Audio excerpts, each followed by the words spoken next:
Muy bien, volvemos a esta época, a este siglo, ¿no es cierto? Que estuvimos en los siglos pasados cantando cosas del milenio pasado que cantábamos, ¿eh?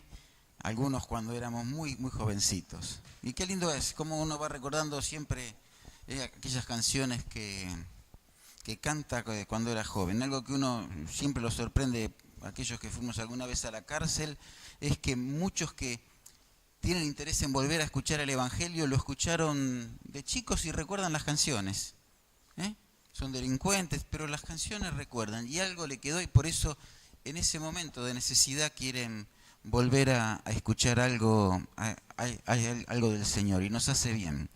Un aviso que no dimos hoy, entre tantos que había, es que muchos sabemos falleció el hijo del señor de acá al lado, de mí, de lo que soy mi izquierda, tu derecha, Marcelo. Bueno, si alguno lo conocía también y quiere saludarlo a él, a la familia, ¿no?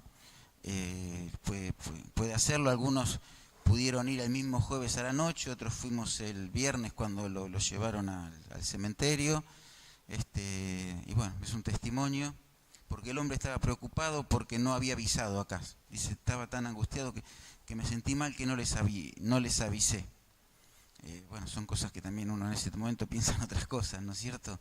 Y sintió la necesidad de hacerlo, así que bueno, acordémonos de saludar. Yo no conozco nada más que al Señor y a la esposa la vi un par de veces, pero ustedes sí, ya los conocen a todos los familiares, creo, de los que están ahí al lado y estaba muy angustiado. No es fácil la muerte de un hijo, aquellos que lo han pasado saben, y bueno, hay que acompañarlos también en este tiempo y que sirva para pensar en Dios, ¿no? También falleció el hermano de Neri, que se olvidó el de avisarlo antes, me avisó en el momento, así que fue esta semana en Uruguay, el lunes pasado en Uruguay, era el hermano por el cual él pidió oración, tenía 78 años, bueno, era el más joven de los hermanos, y estaba, bueno, padeciendo, como el muchacho de al lado, gracias a Dios que, bueno, quitó el sufrimiento, pero padeció, era del Señor él, ¿no?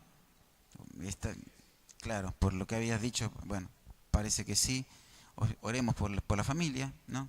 Por los que, bueno, tengámoslos presentes en oración. Ahora sí, terminamos con el tema de la semana pasada. Dijimos que íbamos a hablar de 1 Samuel, capítulo 12, versículo 24. Ustedes ven, les quería también aclarar otra cosita y vamos a terminar en hora, no se aflijan.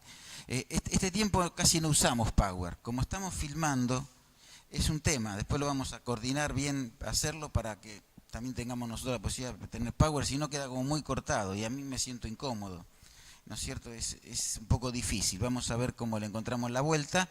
Así aquella persona que lo ve en la casa o no viene y esté también lo pueda ver bien. Por eso es que no lo estamos haciendo. 1 Samuel capítulo 12, versículo 24, decía o dice, solamente teman al Señor. De eso hablamos la semana pasada.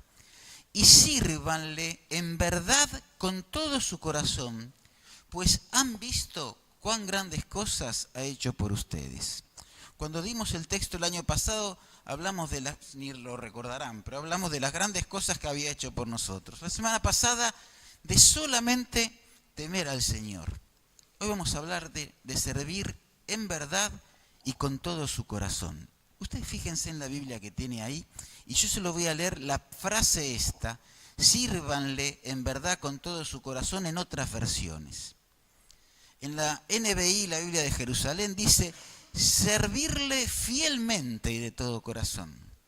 La nueva traducción viviente dice, de servicio o servirlo fielmente. La versión moderna dice, servirle con sinceridad y de todo corazón. Dios habla hoy y dice, quizá la mejor traducción de todas, la más clara, dice todo el texto, de vosotros solo tenéis que respetar al Señor y rendirle culto con verdad y en todo corazón. ¿Qué es servir? Mencionamos al final, la semana pasada, que hay dos palabras en la Biblia hebrea, en el Antiguo Testamento, para servir. Una es la palabra que aparece en este lugar, abad, Y la otra es la palabra sharat, que también vamos a ver. La palabra abad de ahí viene abadía. El abad, la abadía. ¿Qué es? Es la palabra que por primera vez aparece en Génesis en la Biblia 29-27. ¿Saben? Cuando una palabra aparece por primera vez, ¿qué es lo que ocurre? En general nos da el sentido que tiene la palabra bíblicamente. Y aparece en Génesis 2:5 por primera vez y dice, no había hombre para cultivarla. Quiere decir que abadía es un lugar para trabajar. Un lugar para producir frutos, no simplemente para trabajar, para producir frutos. El verbo aparece casi 300 veces en el Antiguo Testamento. Y el sustantivo aparece 150 veces casi. Se utiliza esta palabra también en Levítico para hablar del trabajo forzado del esclavo. Así que no simplemente trabajo cuando tengo ganas, como hacen algunos que conozco que están en este lugar, no los quiero mencionar, que cada vez que uno están siempre trabajando, no sé cómo, en la casa, no sé cómo hacen algunos, ¿no? Bueno, ¿a qué se refiere un trabajo por obligación? Y saben, también tiene en Éxodo 3:12, ¿quién lo puede leer? ¿Quién lo puede buscar?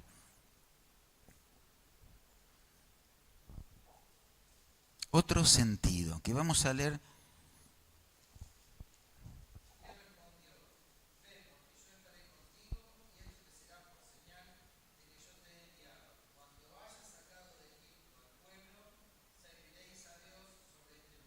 En otras traducciones, cuando dice serviréis a Dios en este monte, dice adoraréis a Dios.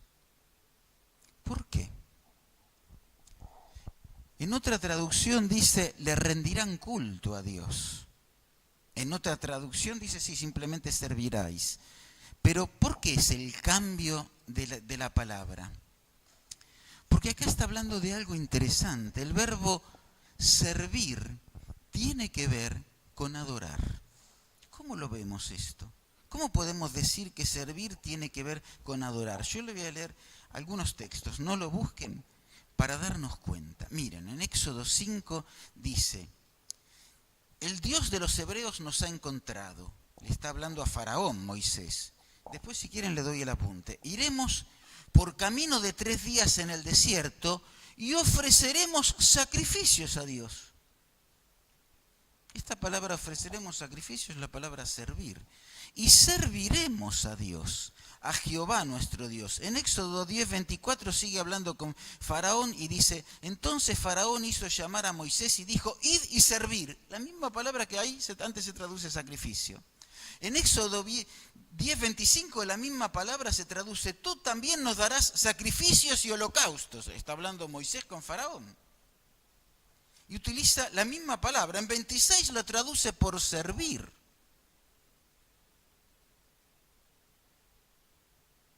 Y en el capítulo 11 la traduce, se inclinarán ante mí.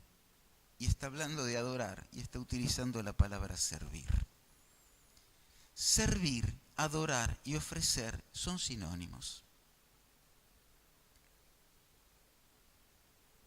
Porque el servicio es una entrega a Dios. Porque el servicio sí es una tarea cúltica, pero cuando la entendemos en el sentido cúltico, nos estamos refiriendo no a la iglesia acá en este lugar, en este momento, al lugar donde nosotros estamos rindiéndole algo a Dios y en nuestra vida nosotros tendríamos que rendirle, dice Romanos 12:1, toda nuestra vida a Dios. No es el domingo a las 11 de la mañana.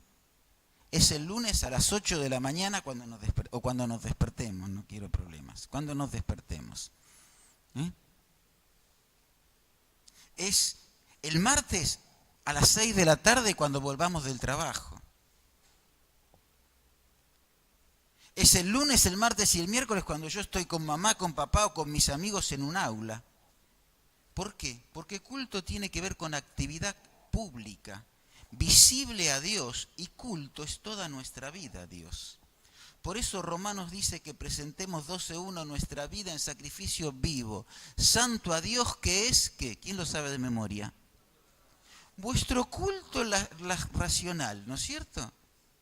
En griego dice vuestro servicio religioso, literalmente lógico. Mi vida es un servicio religioso, porque es un servicio de relación con Dios. Religión es religar de una relación con Dios. Es la consecuencia de una vida unida, pegada y relacionada a Dios.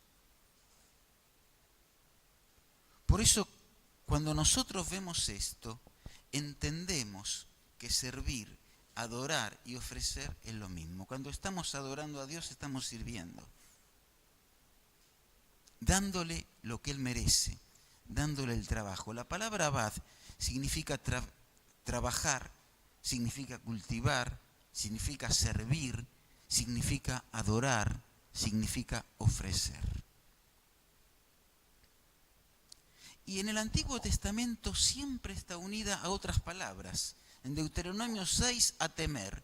A Jehová Dios hay que temerle, y el que teme, el que tiene respeto, el que sabe ante quién está, le sirve. Qué interesante.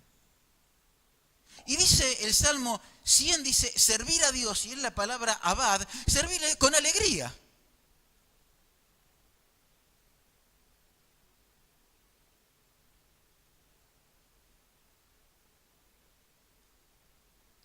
Ahora, muchas de estas veces, en lugar de usar abad, usa la palabra sabaj, que quiere decir tarea específicamente culto, y la utiliza para la vida cotidiana.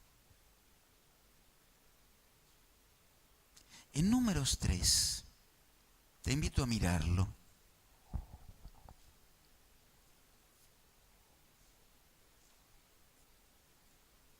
Dice el versículo 5.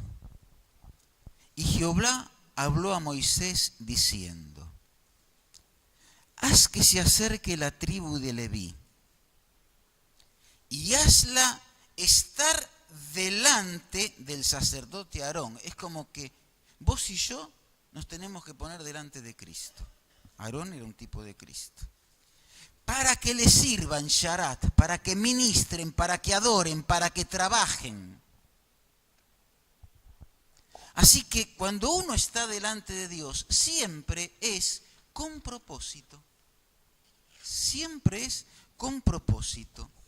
Dice más adelante, en el versículo 7, y desempeñen, la palabra hebrea dice, y conserven el encargo, la custodia, la responsabilidad que tenés delante de Dios y de toda la congregación delante del tabernáculo. Lo que vos hacés en tu vida es una responsabilidad, y tenés obligación y responsabilidad delante de Dios. Lo que vos haces en tu casa tiene que ver con tu deuda y demanda delante de Dios y de la congregación delante de los hermanos, porque estás haciendo que los hermanos den más testimonio porque son miembros de esta iglesia. El servicio es parte de la vida cristiana y me lleva a una relación de compromiso con Dios. Y cuando yo actúo en mi vida privada, en mi vida de trabajo, en mi vida vecinal, en el área que sea social, en el rol que esté desempeñando, llevo en mis espaldas el testimonio y la presencia de Dios, y llevo en mis espaldas el testimonio y la presencia de los hermanos.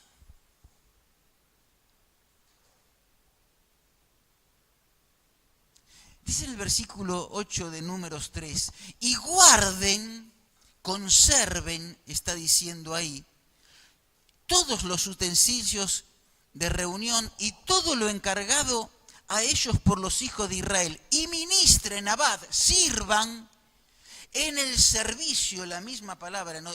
Pero uno es verbo y otro sustantivo, en el servicio del tabernáculo. Es decir, tenemos que cuidar todo lo que Dios nos dio y usarlos sirviendo, trabajando sabiamente en la casa de Dios. Por eso este texto lo pusimos como lema.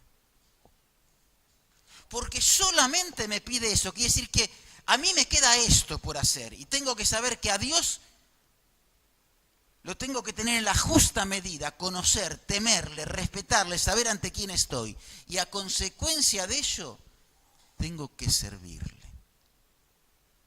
Tengo que trabajar. En Levítico 25, no lo busquen, la utiliza la misma palabra para un esclavo judío. Tenía que servir un esclavo al amo con estas condiciones y de esta forma. Y en Levítico 25 más adelante dice, hasta el año de jubileo tenés que servir así, no si te toca un año de trabajo, no si tenés que aguantarlo 2 años. Hasta el año del jubileo, ¿cuánto eran? 49 años. Los que estamos casados, nuestro trabajo marital no es traer plata a la casa, es servir a Dios. Por eso hablamos de vidas complementadas, de vidas de trabajo. Nuestro trabajo congregacional es crecer unos a otros, dice Efesios 4, complementarnos.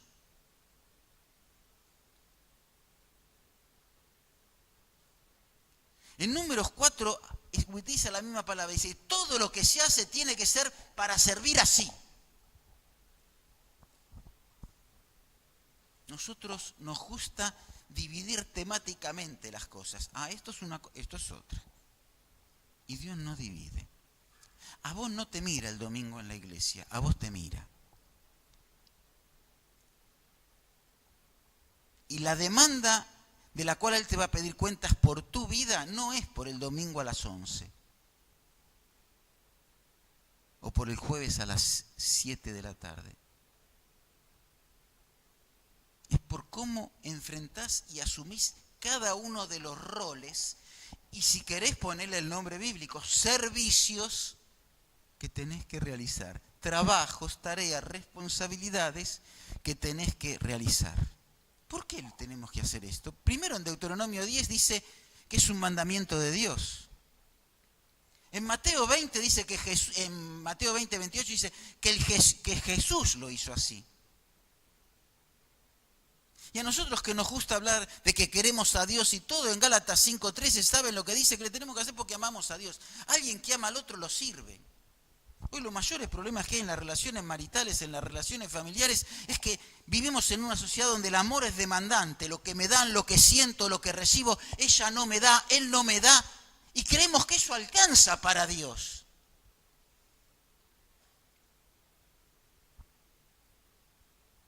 Y no es así. Es lo que yo doy, porque Jesús no vino a salvarte por lo que vos le das, porque es muy poquito. Le damos muy poquito del corazón, muy poquito del bolsillo, muy poquito de la mente, muy poquito del tiempo. Hacé las cuentas en la semana de lo que le damos a Dios.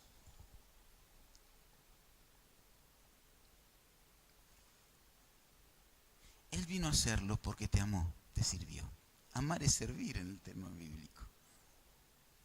Porque te amó y se entregó. Amar es servir. Cuando aprendemos esto en una relación, ya no demando del otro. Y me satisface servir. Y el servicio que es hecho de esa forma siempre es recíproco. Uno va recibiendo. Qué lindo es entender el concepto de servicio. ¿Sabes por qué? Porque el servicio produce fruto. Eso lo dice 1 Tesalonicenses capítulo 2, versículos 19 y 20. El servicio produce fruto. Y de esta forma glorificamos a Dios y le agradamos. Sirviendo con alegría en nuestra vida cotidiana. Aceptando los contratiempos, las enfermedades, los problemas que a veces vienen por culpa misma nuestra y otras no. Pero confiando en Él y no estando alegría por estar enfermo. ¿Quién está contento por estar enfermo?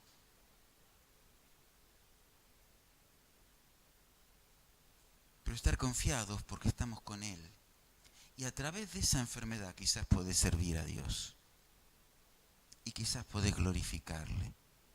Y seguramente te permitirá crecer. Porque a veces la única forma en que crecemos es con un chachás. ¿Vieron? Ahora ya somos grandes para que nos den chachás, ¿no? Ahora le damos nosotros a los papis. Pero antes nos daban ellos chachás. Ahora Dios nos da esos chachás. Los de las pruebas. El otro día, hablando con una persona que tiene un problema, me dice, ya llevo 1 año de problemas. A veces queremos que los problemas duran 5 minutos, ¿vieron? Tomamos un tecito y se vayan. No se van los problemas con un tecito. Si no, vamos a casa y digan, denme en el TS, me gustaría tenerlo. Pero no se va con un tecito el problema. El problema es que a veces lo provocamos nosotros, tenemos que trabajar y mucho para poder resolverlo y superarlo. Y a veces tenemos que trabajar y mucho para saber cómo cambiar nosotros para poder enfrentar la solución del problema, porque a veces no es la que a nosotros nos gusta la solución. Porque nos colocamos en lugares donde las alternativas no son las mejores. Y a veces no es elegir entre lo mejor y lo más bueno, como dicen los chicos, sino entre lo menos peor y más peor, como decimos nosotros, porque nos metimos en lugares complicados.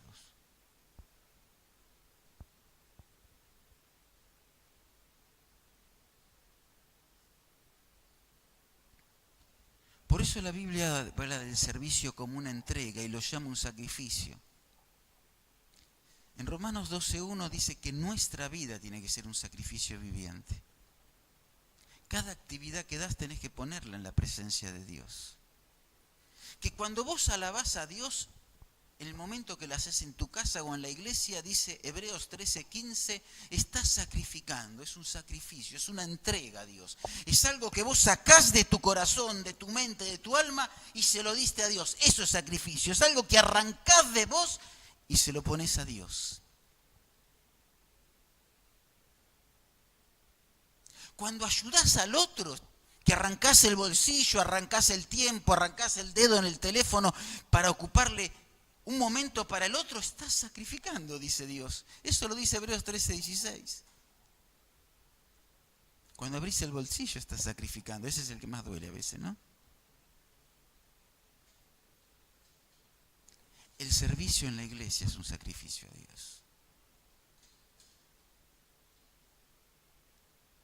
En una palabra, Dios nos puso para servir a Dios.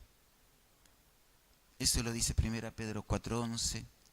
Dios nos puso para servir a los hermanos, dice Efesios 4:11 también. Dios nos puso para servir a la iglesia, dice Romanos 4:12 en adelante. Y Dios nos puso para ayudar a otros, dice 1 Corintios 12:7. Mira qué cosa. Estamos para servir. Y una vida que no sirve, servir viene de ser virtuoso. Ser virtuoso es una vida inútil.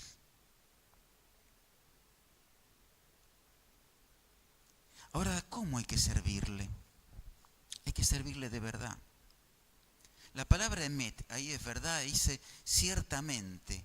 Pero hay 2 traducciones de esta palabra que la Biblia utiliza que a mí me gustan. La palabra estabilidad y la palabra confiabilidad. ¿Vos sos estable para que Dios te confíe?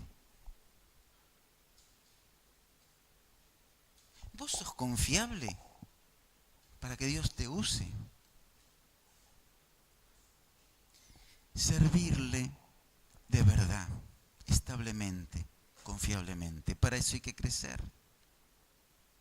Pero más, dice, con todo tu corazón. Y corazón se traduce de 2 formas en el Antiguo Testamento. Ustedes saben que entre Platón y Aristóteles se peleaban. Había 2 pensamientos. Unos decían que la voluntad estaba en la mente y otro decía que la voluntad estaba en el corazón. Ahora, ¿la Biblia qué es? ¿Más aristotélica o platónica? Platónica. Las 2, pero más platónica, ¿no es cierto? Aristotélica tiene la otra parte, ¿no? ¿Por qué? Porque tiene la concepción del Dios, de la... Bueno, no vamos a hablar de filosofía, pero tiene una concepción más platónica, pero Pablo tiene pensamientos aristotélicos. Ahí lo vi. Ahora, en algunas partes habla del corazón y la mente y parece que eso se confunde. Por eso cada vez que habla en el Antiguo Testamento, cuando habla del corazón o de la mente, porque no se olviden que vivieron 400 años antes de Cristo, el muchacho, ¿no? Cuando uno habla del corazón o de la mente, habla de lo más interior, de lo más escondido, de lo más profundo del alma. No habla de ese órgano sensible ni de esa parte de la voluntad donde hoy pensás una cosa y mañana querés otra. Habla del interior más profundo, que también los antiguos hablaban de entrañas, lo entrañable, lo de más adentro. Por eso mismo en las ofrendas, las entrañas no se ponían en el altar de la ofrenda. Cuando iba un judío a ofrendar, las vísceras, el interior del hombre se echaba en un costadito, porque ahí no hay cosa buena de lo más adentro del hombre. ¿En qué ofrenda se ponía toda? En la ofrenda del holocausto. ¿Por qué? Porque esa hablaba de Cristo y Cristo no tiene nada en su interior feo.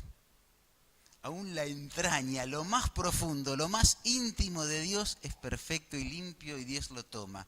Pero cuando vos o yo iba como judío a entregar el corderito, no, la entraña no, porque ahí están los pensamientos, las cosas escondidas, las cosas retorcidas, vieron que pasan a veces por acá adentro. Entonces eso no está limpio para darle a Dios. Cuando dice servirle con todo el corazón, dice con ese interior tuyo, más puro y más limpio. Ese que a veces cuesta encontrar en algunos, pero que todos tenemos. Y que Dios vino a limpiar un poquito más para que sea el que brille en tu vida y podamos honrarle.